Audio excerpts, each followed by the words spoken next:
when I chose to preach through the book of Esther, I don't think I really comprehended just how relevant this book is to us living here in the 21st century, some 2,500 years after the events themselves of the book are outlined. I don't think I really grasped the depth to how well this book fits into our current predicaments and situations. And so I think you'll see that even more and more as we go through the book, but it was particularly relevant to me in the course of studying the section we're going to look at this morning as we start in that book, chapter 4. Let me remind you again specifically of where we are at. The first two chapters of the book lay out, of course, for us in detail how it is that Esther rises to become the queen of Persia. So it's a couple of chapters, chapter and a half, which gives us the beginnings of the story, introduces us to the main characters, and then it gets us to the place of anticipation. And then chapter 3 then becomes the center of the book around which the book revolves, and that's particularly the plot that Haman hatches in order to destroy the Jews as he responds to Mordecai's refusal to bow down to him, and he commits himself to committing a genocide against Mordecai's people. And so the first two chapters, as Esther's introduced, stand as an anticipation of the threat that comes in this chapter, and then the remaining chapters outline how this threat is thwarted. And so as we turn to the fourth chapter then, and particularly as we look at chapters 4 through 7, we're looking in those chapters at the response that comes to this edict that's been put forth. How do certain individuals respond to this? In chapters 8 to 10, we'll see the resolution of the book. We'll see the climax of it, and then in chapters 8 to 10, it'll be resolved. But here we see a response to this edict. And in a sense, it's not the primary point, but it's very close. And that is how each of the main characters in the story responds to this edict. How all of the individual characters in the story respond to the edict. We'll look at how Mordecai responds. We'll look at how Esther will respond, of course. We will look at even Haman, how he responds to it as a part of the process. And even the king will respond to this own edict, in a sense, as we go through this section. So there's a sense almost as you turn into chapter 4 that once this edict is placed in motion, then each of these various characters respond to it in some way. And that will tell us a great deal about what this book is really all about. This morning I want to look specifically, and we'll revolve this morning around Esther's response to this edict. And I want to suggest to you that there are two levels of her response. There's an initial level of response when she initially hears of this, and then there's a more evolved response to this as she begins to think it through and as it becomes more real into her existence. So we'll be looking at that initial and evolving responses up from this edict. But before we can do that, we have to look at Mordecai's response. As we look at the first 14 verses of the book, and I hope that you have read ahead, that you are reading the book regularly and thinking about what's coming and even anticipating some questions along the way that might get responded to in the course of our time here. Mordecai responds by embracing the ways of his people. He enters a state of mourning, M-O-U-R, mourning. He enters a state of great grief. It says here that he tore his clothes, he put on sackcloth and ashes, and he went out into the midst of the city with loud and bitter crying. It was a state of mourning that he embraces, which is common to his people. Rending garments, wearing sackcloth and ashes are clear signs that a person is in great grief.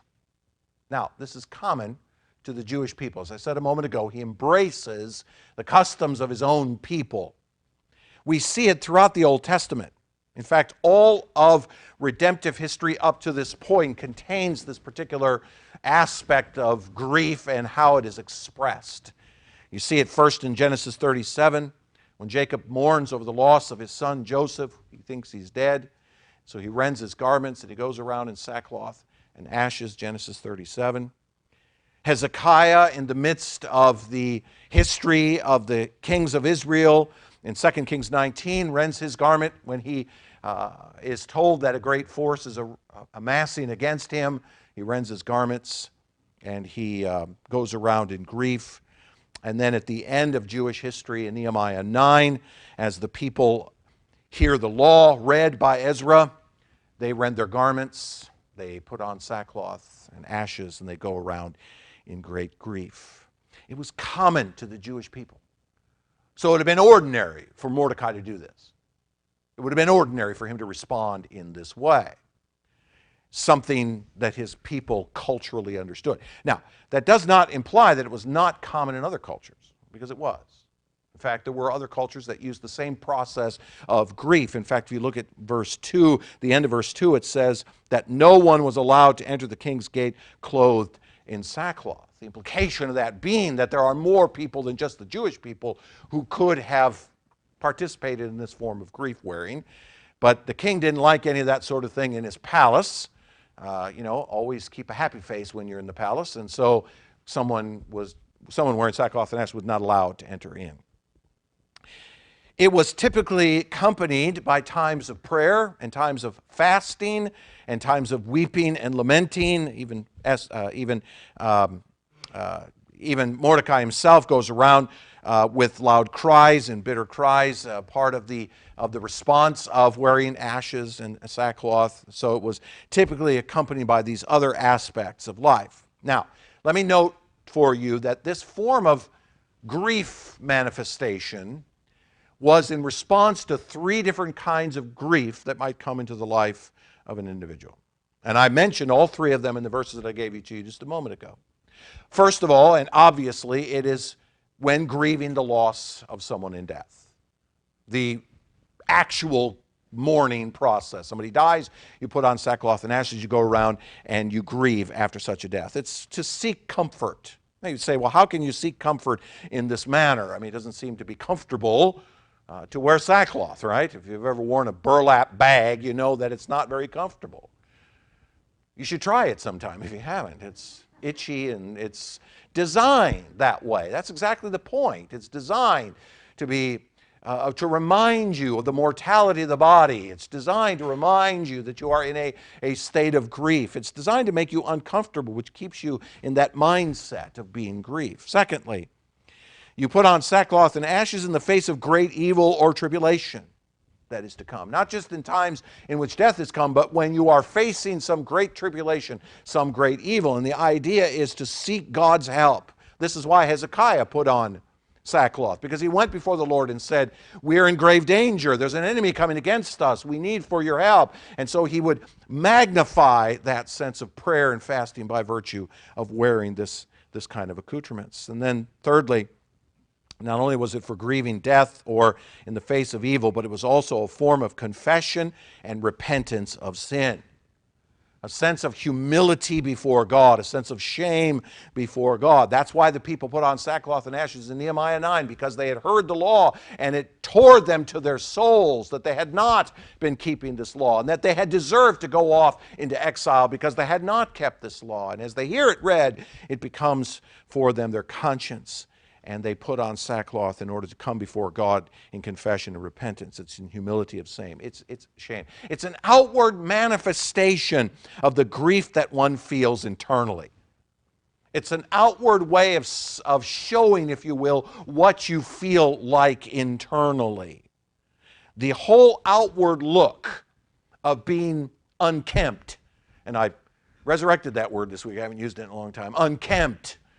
I had to actually check and see if I had my definition right. Unkempt, the sense in which you don't wash your face, you don't wash your hair, you just go around with ashes on your head, and you're wearing a burlap bag, and you look pretty bad. You do, but that's the idea.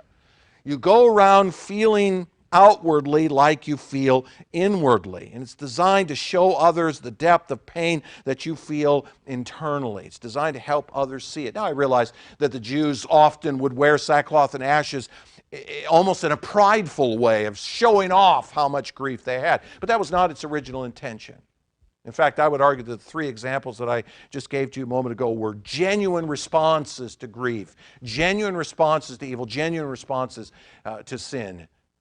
We will wear this sackcloth because we feel this outwardly. We feel this inwardly. We want to look it outwardly.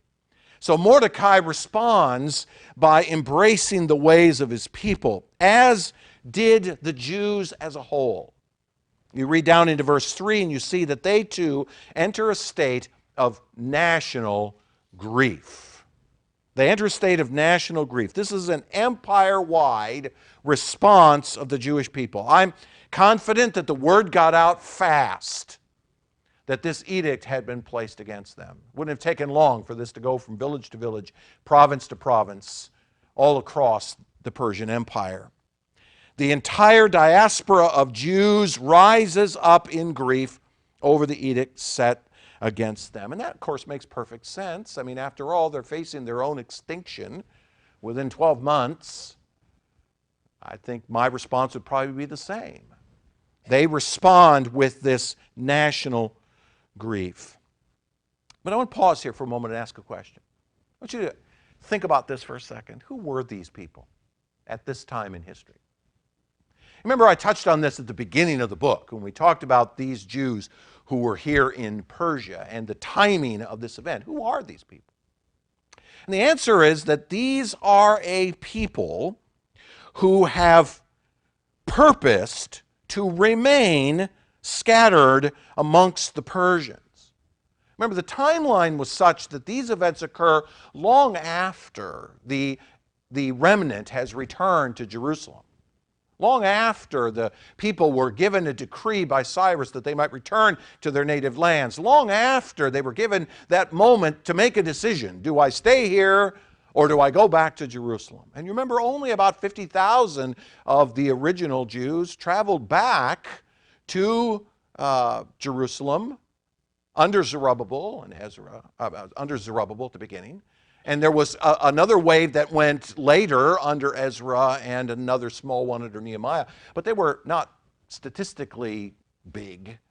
They were small. The vast majority of Jews decided to remain in Persia, to remain scattered amongst all of these people, to remain as a diaspora people dispersed amongst all the various foreigners that made up this land, rather than returning home and re-embracing their religious and ethnic heritage. They chose to remain here in this place, comfortably scattered in and amongst all of the other foreigners and natives that were there. Now, I want you to consider that. It's an important question. Because now something has come up, and that is an edict has been issued that a specific ethnicity within all of these dispersed peoples is to be destroyed. One ethnicity amongst all of the ethnicities that were there. And we know there were many. I mean, Haman is one from a whole vast array of peoples that had been conquered by the Babylonians and now the Persians living in this territory. Here's what I want you to think about. We'll come back to this point in a moment. They choose to step out. They choose to step out in this way, in this wearing of sackcloth, in this national sense of mourning. They choose to do that rather than to hide amongst the people. They choose to step out and make themselves known by virtue of their response. Now hold that thought for a moment. Mordecai responds, as his people do, by putting on sackcloth and ashes and going around in this way. But he also responds to Esther. Go down to verse 4, and you'll see that Esther now hears that Mordecai is walking around the city wearing sackcloth and ashes. Now, it's interesting to me that that's what she learns. She doesn't learn about the edict. She learns about Mordecai's response to the edict. Okay? And she's unsure of what it is exactly that's going on. Obviously, not having knowledge of the edict itself, she's wondering why it is that Mordecai is going around in sackcloth and ashes. Maybe the question in her mind was, well, has somebody died? Is there someone in the family that we've lost? Don't know. Doesn't say, but that's a legitimate question, right? She's concerned about his acting this way. And I think that one of the initial readings of this text leads me to believe that part of the reason that she's concerned about him is that his acting this way might disrupt her own comfort. After all, no one wearing sackcloth and ashes is allowed to enter into the king's palace. There's to be no sense of mourning that is to come into the palace. She has a fairly comfortable life up to this point, and that just might disturb it. Something needs to be done. And so she responds by sending out garments to clothe Mordecai. She goes and says, stop that. I don't know what you're doing, but take those clothes off. Here's something. Put these on. And you can. It says she sends out clothes, but what kind of clothes is she going to send out? I mean, she lives in the palace, right? She's going to go grab some old rags that she's got in the back and say, here, take the sackcloth off and put these rags on. No, I think the implication here is she sends out clothing to Mordecai designed to get him to go from this state of unkemptness, is that a word? To this sense of back to a life of comfort, get back to a sense of which everything is just fine, you see? So she sends out some sort of clothing because she's concerned that what he's doing may bother her own comfort herself. Mordecai responds then to Esther's ignorance, because she is ignorant here of what's going on. As I said, she does not know of the edict. And so he responds to her response, and by definition is responding to her ignorance. Through this man by the name of Hathach, one of the eunuchs that's taking care of her, another of the eunuchs that's taking care of her, he sends back a message. He tells her, firstly, how he had refused to bow down to Haman. This is what started the whole thing, remember? This entire thing is based on one refusal on the part of Mordecai. This massive genocide has blossomed out of one guy sitting at the gate who refuses to bow down to this Haman fellow. And so he tells her of that. I did what was right, is in essence what he says to her. And then he tells her of the great bribe that Haman had used. Now, listen as I read this. The great bribe that Haman had used to persuade her husband to kill the Jews. All right, you see it? She's connected here in a sense. She's the queen. She's the wife of this king. And this Haman has sent 10,000 talents of silver to be used to kill these people. He had issued this tremendous bribe. He tells her this because she needs to know this. Thirdly, he tells her then of the edict that had been established, again, by her husband, the king, to kill the people of the Jews. He tells her of these things. I did what was right, and the result of that is this man, Haman, bribed your husband to issue an edict to kill all of the people of my heritage, and by implication, yours. And you will notice he commands her to go to the king and beg for mercy over her own people. Verse 8, Mordecai also gave him, that is to this eunuch, Hathach, a copy of the written decree issued in Susa for their destruction, that he might show it to Esther and explain it to her, and command her to go to the king to beg his favor and plead with him on behalf of her people. Interesting language, isn't it? Commands her. What? I thought she was the queen. I thought she was in charge. I thought she had more power than he did because she was the queen and she's the one that gives the orders. You don't tell the queen what to do, but you do in this case. Because you remember it said earlier that Esther had been obeying Mordecai that Mordecai had influence over her. So in this particular situation, Mordecai commands her to go and to do what is right in the situation, and she should listen to him, not as queen to subject, but as cousin to cousin, caretaker to orphan, or even Jew to Jew. He would have the right to tell her to do this. Esther's initial response, remember I said at the beginning, we're looking at the responses of Esther, and there's an initial response that Esther gives. The very initial response would be her just hearing that he's wearing sackcloth and ashes. But there's another response that follows after it, and starts in verse 10. Esther's initial response to the revelation is simply to make an excuse for why she cannot be of help. She makes an excuse. She says, well, I haven't really had any contact with the king for the last 30 days, verse 11, part B, right? I've not been called to come into the king these past 30 days. And I haven't had any contact with him. And secondly, I can't just go to the king without being invited. You don't do that around here. You don't go into the king and demand to have an audience with him. It doesn't work that way. Now, I realize that he might grant me an exception, but the implication of these words are, that's pretty rare. The fact of the matter is he hasn't even called for me in 30 days. Apparently, all of the infatuation that he had with her beauty has worn off. Remember, we're 5 years in here, so the honeymoon is over. She's not getting called in to see him anymore. She's living by herself. I haven't even seen him in the last month. And the fact is that you don't just enter into the throne room and put yourself there. This is too risky. It's too risky. I can't do that. In essence, Esther refuses to use her position as the queen to appeal for her own people. Now, side note here.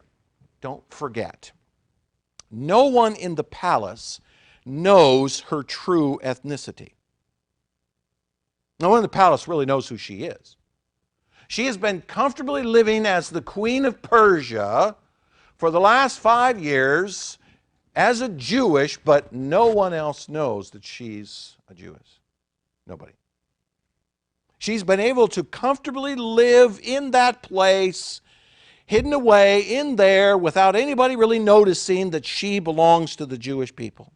You remember back in chapter 2, verse 20, it is Mordecai that told her, don't reveal your ethnicity. The way you're going to get in here and the way you're going to become potentially the queen is by not telling people that you're a Jew. So go in there and just pretend to be just one of the foreigners, all the various foreign women that were around. Your beauty will be more than enough to overcome any questions that might come up about your ethnicity. Now, Mordecai needs for her to reveal her ethnicity.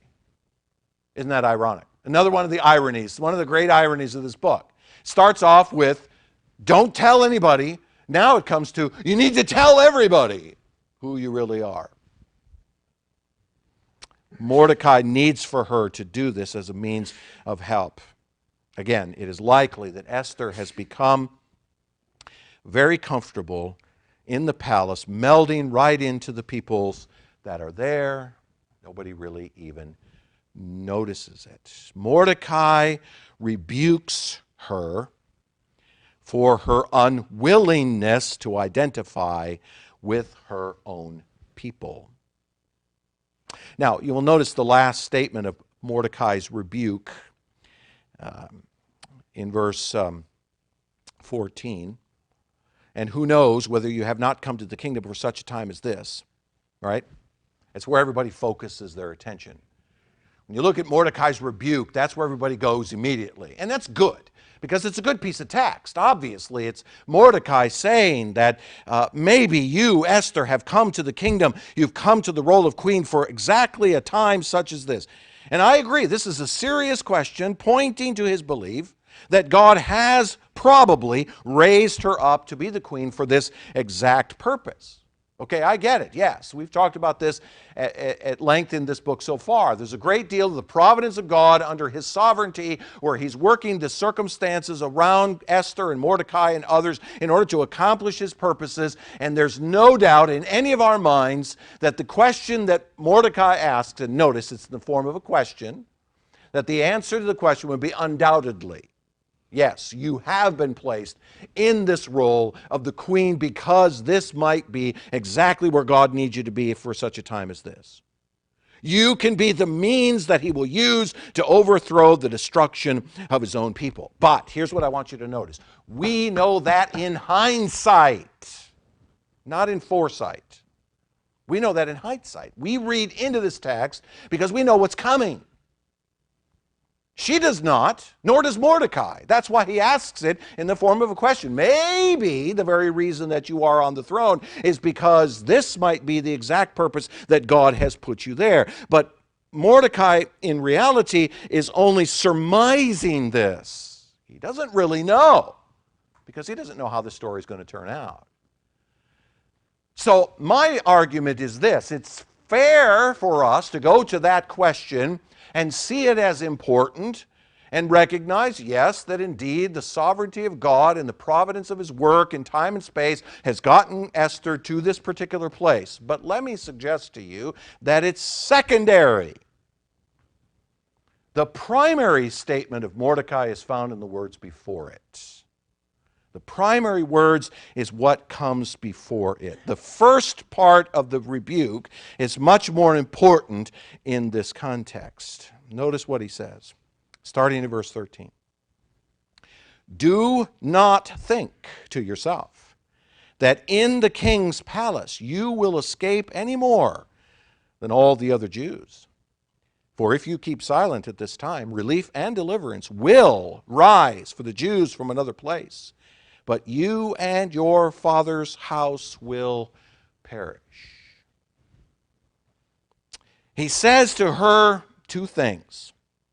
First, do not think that you will escape this edict simply because you're in the palace. This edict is universal. Once your ethnicity is found out, once they find out who you really are, guess what? You belong to this edict. Now, I debated with myself whether to bring up this point or not. So I'm going to just throw it out there as raw meat and let you decide what you want to do with it. Is it possible that Mordecai is threatening her here? I will tell who you really are. If you don't step up, I'm going to tell the king. It's possible, isn't it? It almost smells like that, doesn't it? It has the sniff test. You get this sense in which he's saying to her, don't think you'll escape, because here's the bottom line. What's between the lines is once they find out who you really are, you are under this edict. Just like I am, and just like every other Jew in Susa and every other Jew throughout the empire. And Mordecai may very well be saying, listen, I might tell on you. I'll leave that to you to decide whether you think it's true. But the second thing he says to her is this. He says, if you keep silent, deliverance will come from another source. Now, let me just pause there for a moment. I don't think that's really the key point of the sentence, but it's interesting. Mordecai is saying, listen, God's going to save these Jewish people. Okay? Whether he uses you or someone else, he's going to do that. Notice the confidence. Notice the final question the final statement is a question. Maybe God has put you into this situation for such a time as this. That's a question, means there's doubt to it. But in this statement, he raises it up as a statement of fact. God will bring deliverance in some other way. Okay, so he has a confidence that there's going to be a deliverance that's going to come. That's important, but it's not the most important thing he's going to say. He says, this deliverance will come from another source, but you will perish. What? Wait a minute. If deliverance comes, won't Esther be delivered too?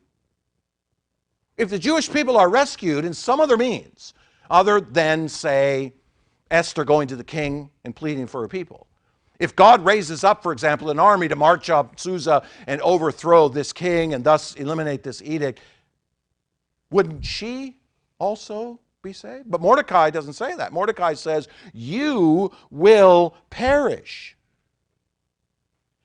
And I think what he's saying to her is, listen, he says, the Jews will be saved in another way. If you don't go, that's fine. God will work in some other way. But you will lose your connection to them forever. I don't think Mordecai is actually saying that she will die, but there will be something that will happen. There will be a perishing that will take place here, and will not be a perishing just of her dying. It will be that she will be discarded by her own people and will forevermore be treated as a foreigner. Her ethnicity will no longer matter. She will lose her connection to her people. She will lose her connection to those that she identifies with ethnically and religiously. She'll lose that.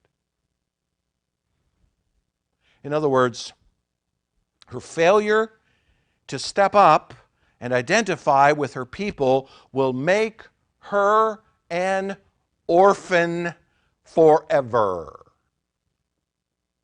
Remember, she's an orphan. Remember? That's why Mordecai took care of her, because she had lost her parents. So she was an orphan. She already understood the idea of being an orphan. She already understood what it meant to be without father and mother. Now what Mordecai says to her is, listen, if you fail to do what you should do, you will become another form of orphan. You will become an ethnic orphan.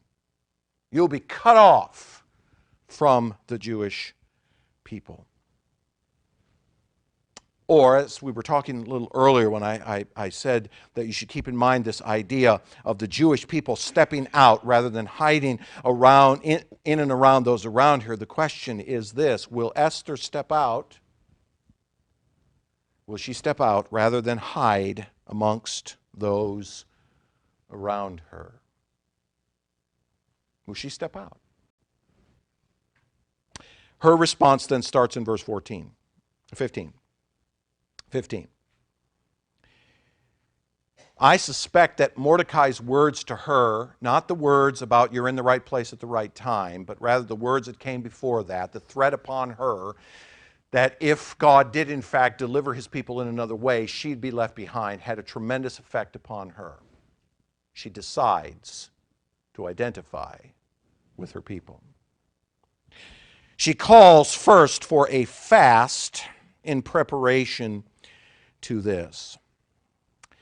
I am convinced that the value of this book, the importance of this book, the relevance, as I mentioned at the beginning of this book, is found in the white space between verses 14 and 15. Found in the white space between verses 14 and 15. What is implied but unsaid? What happens in the heart and the mind of Esther, who goes from being someone who's worried about her own comfort, worried about whether Mordecai's running around in sackcloth and ashes and what that might mean to her comfort in the palace. She goes from that kind of a woman to a woman who actually now says, you know what, I need to act. And it's not just because she thinks she's in the right place at the right time. But there's something bigger, something much bigger going on. How will Esther respond when confronted with a great evil, coming not only against her, but against a people that she ought to identify with? Her response becomes the real value of the book. The relevance of this book is not in the fact that God is sovereign over all things and he works all things together and he makes all things work out the way he wants them to. All of that is wonderful news and spectacular in the book, but it's not the primary point. The primary point is the people identifying themselves. Esther instructs Mordecai, now, starting in verse 15, to call for a citywide fast amongst the Jews. Now, the implication of this 3-day fast is to, as I said before, pray, to seek wisdom from God, and to seek for God to grant her the mercy of the king. Now, I realize there's no mention of prayer in the text, okay? Doesn't say anything about prayer. But the implication is undeniable. Why else would you fast for 3 days? Why else would you do that? I guess I suppose the same reason is why would you put on sackcloth and ashes? Why? What is it that you're doing? Remember, fasting and prayer always go together in the Bible. There's no way to disconnect them. Fasting is always, in Scripture, a means by which a person puts aside earthly things in order to focus on prayer. In order to say, look, for 3 days I'm not going to eat, I'm going to drink some water, but that's it, and I'm going to go and I'm going to spend those 3 days in prayer in response to something going on around me, okay? Fasting is always connected to prayer. Here's another spiritual discipline that's gone the way of the dodo. I mean, really, how many of us have really considered the idea of taking 3 days out of our life and not eating, but spending that time just praying? Jesus did it, but we don't. So she clearly is asking God. Now again, this book doesn't mention God, it doesn't mention prayer, but the implications are undeniable. There's no other reason for her to fast. Why does she want 3 days? Why does she want 3 days? It's 3 days of preparation. She agrees to participate in this fast for 3 days.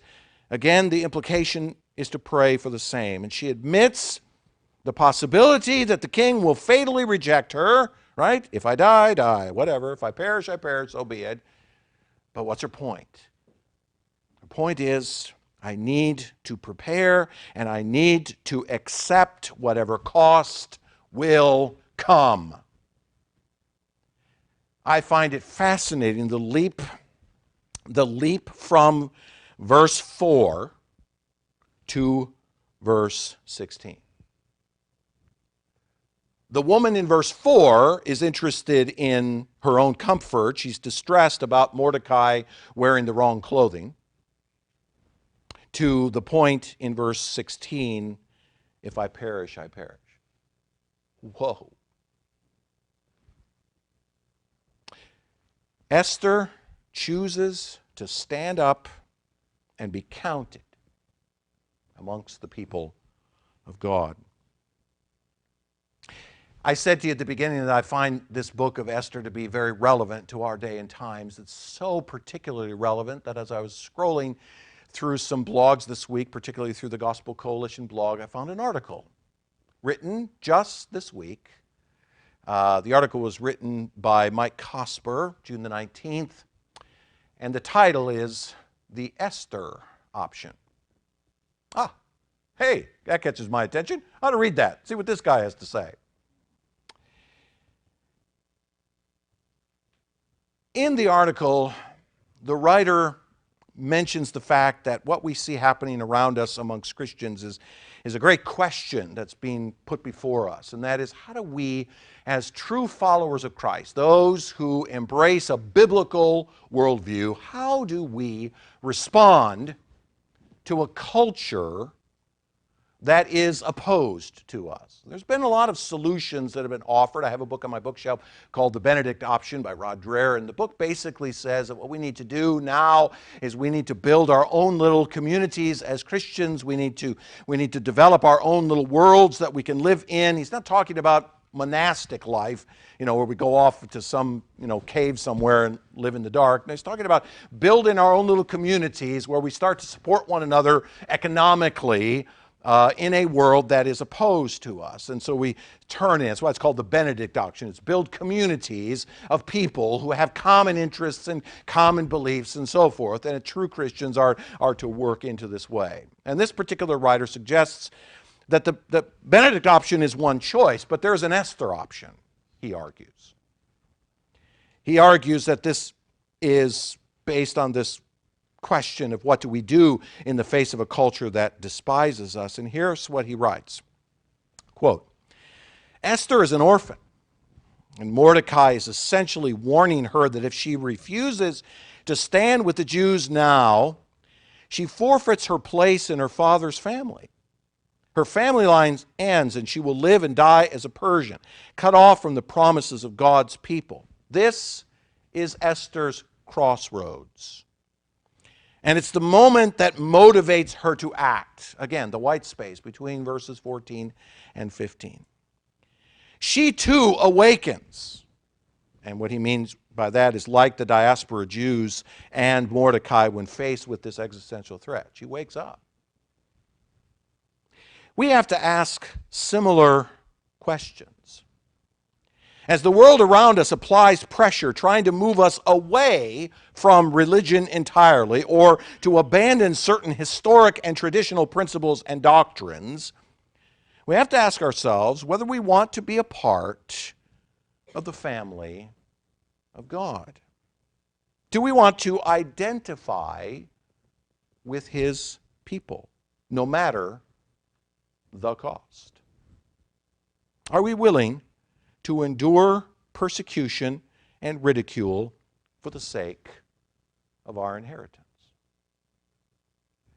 The Esther, unquote, the Esther option requires us to do what Esther is doing, to face the reality that there are people who wish to destroy us. They want to get rid of us because we represent, as I said last week, an existential threat to the lusts of their flesh. They don't want to be told anymore, or nor do they want to see any sort of evidence or words that would come against the way that they want to live in this world. They demand that everyone acquiesce to them. They're not satisfied to just live and let live. No, they want us shut up and gone. And here's the question that we need to ask ourselves. The same question that Esther asks: what are we going to do in the face of an existential threat? See, I think that the very principle that applies here, that Esther's response is to be an authentic follower of Jesus. Notice I use the word authentic. Authentic follower of Jesus. We must be willing to identify ourselves with Him and His eternal principles set down in Scripture. We've got to be willing to stand up and say, I am a follower of Jesus. It's no longer going to be possible for us to say, I'm a follower of Jesus when we're in the church. And when we're out in the world to say, well, I don't really, you go your way, I'll go mine sort of thing, because that doesn't work anymore. And it's going to get worse as time goes by. The fact is that we're going to have to stand up and identify. We're going to have to do what Esther did. We're going to have to say, you know what? I cannot live anymore in a world where I just try to seek my own comfort amongst the foreigners. And try to just, meld in such a way that they don't really notice me. I just try to slip in amongst them, and I won't rock the boat. I won't wear any sackcloth and ashes. I won't do that. I'll wear my best clothing. I'll look like the rest of the people out there. I'll meld my way into them, and that way I'll avoid any discomfort in my life. But what we face is a genocide. And Mordecai said to Esther, listen, they're going to find out who you are. They're going to find out, and you won't escape just because you're in the palace. Just because you're in the highest echelons of society, just because you've got the best position on whatever councils or boards or whatever, that doesn't imply that you're going to escape this persecution to come. We need to be willing to identify. Because Jesus Himself says those who refuse to confess Christ before the world will be left as orphans in the world by Him. Matthew 10:32 and 33. We will be left as orphans. We will lose our connection to Christ. Christ Himself will say, I never knew you. You weren't a part of me. You didn't confess me before men. You snuck in and tried to be a Christian, quote unquote, in the world. and enjoy all of the things the world has to do in order to avoid the persecution and opposition. But Jesus says, if you do that, I will leave you as an orphan.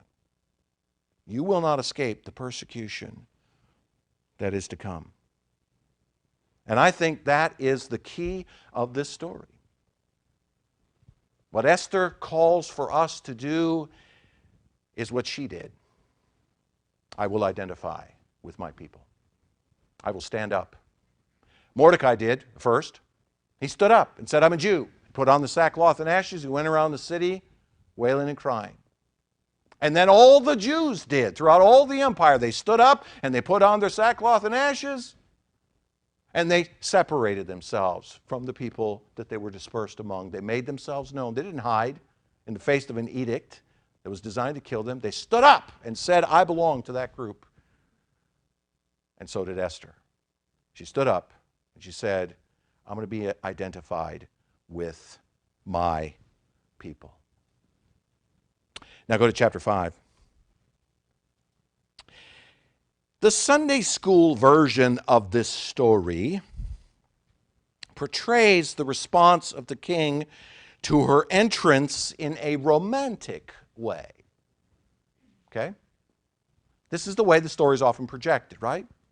She comes into the throne room.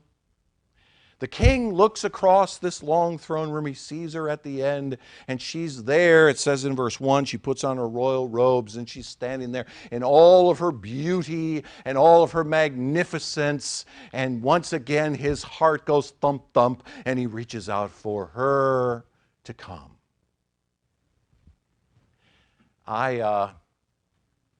Without being too crass, I say baloney. The Sunday school version is he found her loveliness too much to resist, so he held out her scepter. There is another view here that I think is much more relevant to the story. I know it says in verse 1 that she puts on her royal robes, but this cannot conceal the fact that she has been fasting for the past 3 days. Did you see that? It doesn't say anywhere in this text that she puts on her royal robes and makes herself up pretty and all these sorts of things. I think, and again, I could be utterly wrong here, but that wouldn't be the first time.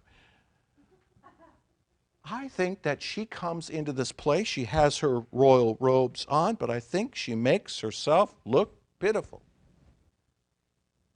She makes herself look pathetic. She's not wearing the sackcloth and ashes, but she is wearing the royal robes, but there ain't the makeup on and the hair ain't well done. Why? Why? It's likely that Esther purposely made herself look pitiful because she suspected that she couldn't rely on her beauty to appeal to the king. If she could, why hasn't the king called for her for 30 days? If her beauty was so amazing that the king just couldn't resist it, why has she been tossed away for the last month? No, I think she went in because she needed a different approach. She needs to approach this king rather than approaching him in confidence and a sense of it's all about me and my beautiful face. She appeals to him in humility. She comes to him with a completely different approach. She wants a different approach to the king, and so instead of coming in looking beautiful, she comes in humility. And when the king invites her to come in, and he says to her, I'll give you whatever she wants, is it possible maybe that the king looked at her and said, man, you look bad. What do you need? Because he says to her, I'll give you anything up to half of my kingdom. He felt maybe pity for her.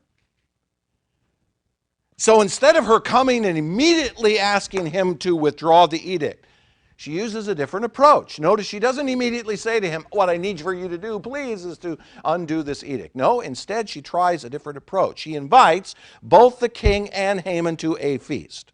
And I think she does so to flatter the two men. Going to try a different approach. Remember, this is a king who seems to enjoy feasts and is easily swayed. at them. We've seen that a couple of times, right? And neither of these men know who she really is nor what she really wants. Okay, don't forget that. Haman is caught by surprise on this matter later. So she comes in, she knows what she wants to bring, but she needs to do so in a humble way rather than just a forceful sort of way. She knows her husband, she knows what kind of man that he is, and she knows who Haman is as well. So she invites them to an initial feast and then to a second meal, again, probably to show favor over them. It makes Haman feel important. Notice verse 12. He feels, I'm somebody around here. The queen loves me.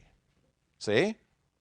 So she's using a different kind of approach to draw this one in. She approaches the issue of deliverance not with power, but with vulnerability.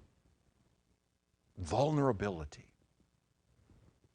She doesn't attack this situation using the power of the throne. She attacks the situation using the power of vulnerability.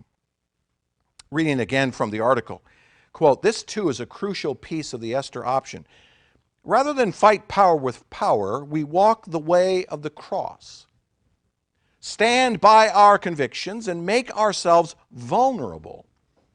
Now, that might mean vulnerability to persecution and ridicule, but it might also mean many other kinds of vulnerabilities, including moving toward the places in our culture where there is the greatest need. We look for the greatest need, and it isn't for people's whatever, it's for their spiritual deadness and darkness. We begin to see the reality of what it means to be a Christian, not so much in terms of our comfort in this world, but rather in what it is that God, through Christ, is doing in His world. And that's what pushes us out into our culture with a message.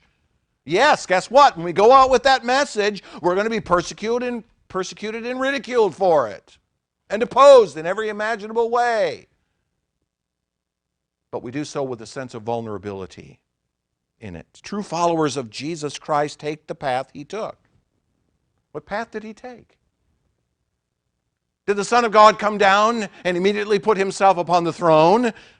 Did He immediately come down and say, I am now taking control of this planet, it's mine, and I'm going to do with it what I will? No. He'll do that the next time He comes. But the first time He came vulnerably. He took a path of obedience. He spoke the truth. Yes, He stood before the religious leaders and people of His day and told them the truth, but He showed compassion, and He was willing to suffer at the hands of those who hated Him in the world. Helpful to the world, but not of the world. He came to follow a path of a cross rather than a path of power.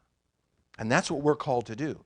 If we're going to identify ourselves with the people of God, then we have to identify ourselves with the one who showed us in His own way how we are to live in this world, and that is in a case of obedience to Him and in vulnerability to this world. The final verses of the chapter, verses 9 to 14, speak of Haman's response to all of this. Interesting, isn't it, that he becomes, by the way, in this picture, and I'd have you to go back as you go home, I'd have you to go read verses 9 to 14. It's a humorous little part of this story. And see Haman as the opposite of Esther, okay? What you're going to see in Haman is the exact opposite of Esther. Although he is a man with everything, including the favor of the queen, so he thinks, he cannot help but seethe with anger by just looking at Mordecai.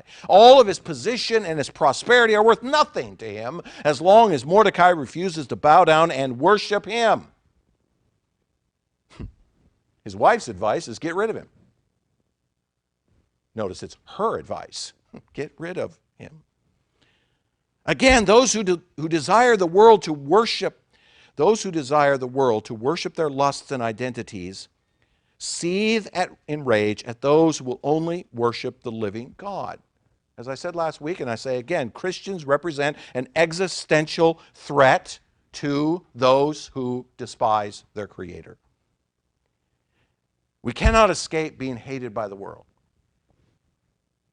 If we have a true love for God as it's revealed in Scripture, we have a true love for Jesus Christ as revealed in the Bible, if we are a sola scriptura people who follow after this Christ, who are based and have a worldview based upon Scripture and Scripture alone, we cannot help but be hated by a world who wants to live in its lusts.